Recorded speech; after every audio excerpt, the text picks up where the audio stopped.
தொப்பி தாடி வைத்த ஒரு ஒரு நல்ல ஒரு முஸ்லீமை பார்த்துட்டாக்க இது மாதிரியான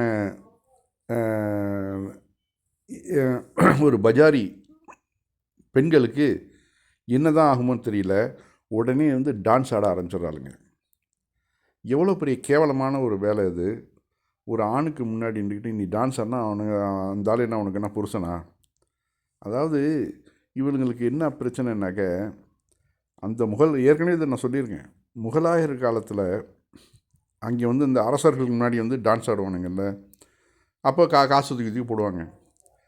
அந்த அவர்களுடைய வாரிசு தானே இவெல்லாம். அப்போது அதே அந்த அந்த தொப்பி தாடி இதெல்லாம் பார்த்துட்டு உடனே டான்ஸ் ஆட ஆரம்பிச்சிடுறானுங்க. அந்த பழைய ஞாபகம் வந்துடுது இவங்க ஜெனட்டிக்கு வரும்ல, அதான் பார்த்தோன்னே அவங்களுக்கு ஒரு குஷி வந்துடுது. முஸ்லீம்களை பார்த்தோன்னையும் தாடி தொப்பி வச்சதுனையும் உடனே டான்ஸ் ஆட ஆரம்பிச்சிடுறானுங்க. இது இங்கே மட்டும் இல்லை, பல இடங்களில் நடக்குது.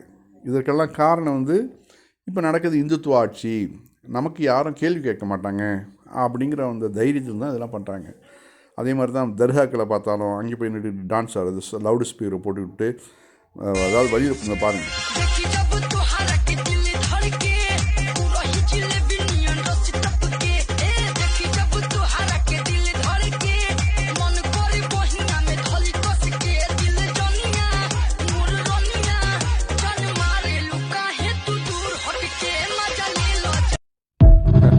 அந்த பக்கத்தில் இருக்கக்கூடிய ஹிந்து வியாபாரி அவர் இதை பார்த்துட்டு அவனுக்கு பயங்கரமான அவனுக்கு டென்ஷன் ஆகிடுச்சு. என்னடா இது மாதிரி ஒரு எந்த ஒரு பிரச்சனையும் பண்ணாமல் அழகாக வந்து நிற்கக்கூடிய ஒரு முஸ்லீமை பார்த்து இந்த மாதிரி டான்ஸ் ஆடுறாருன்னு சொல்லிட்டு ஓங்கி ஒரு அடி அடித்து அந்த நகர்த்திட்டு போய், இங்கெல்லாம் டான்ஸ் ஆடக்கூடாது, நீ வெளியில் போ, அந்தானே போ அப்படின்னு. அவள் வந்து நீ முஸ்லீமுக்கு சப்போர்ட்டுக்கு வர அப்படின்னு சொல்லிட்டு அவள் வந்துட்டு திரும்ப வரா.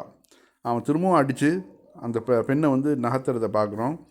இந்த சங்கிகள் வந்து இதே மாதிரி தான் தர்காக்கள்லேயும் பள்ளிவாசல்கள்லேயும் எங்கெங்கெல்லாம் பார்க்குறாங்களோ உடனே அந்த போகக்கூடிய அந்த ஊர்வலத்தை உடனே நிறுத்தி அங்கே ஒரு 5 நிமிஷம் 10 நிமிஷம் அடிச்சுட்டு ரகலை பண்ணிவிட்டு கூக்குரெல்லாம் இட்டுட்டு தொழுகைக்கு இடைஞ்சல் பண்ணிவிட்டு அதுக்கு பிறகு கிளம்புறாங்க. இது வழியே நடக்குது. இதெல்லாம் வெட்கப்படணும். மோடி, அமித்ஷா, யோகி ஆதித்யநாத்லாம் இதை பார்த்து வெட்கப்படணும். இதுதானே சனாதன தர்மம்? சனாதன தர்மங்கிறது இப்படி பண்ணால் ஹிந்து மதம் வளர்ந்துருமா?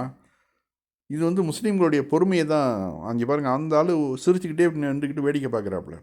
இதே மாதிரி ஏற்கனவே ஒரு வீடியோ கூட போட்டிருக்கிறேன். அதில் வந்து பெண்கள் புர்ஹா போட்டுட்டு வந்தாங்க, அந்த புர்ஹாவுக்கு முன்னாடி டான்ஸ் ஆடுறா ஒரு பொம்பளை. என்னத்தை சொல்கிறது?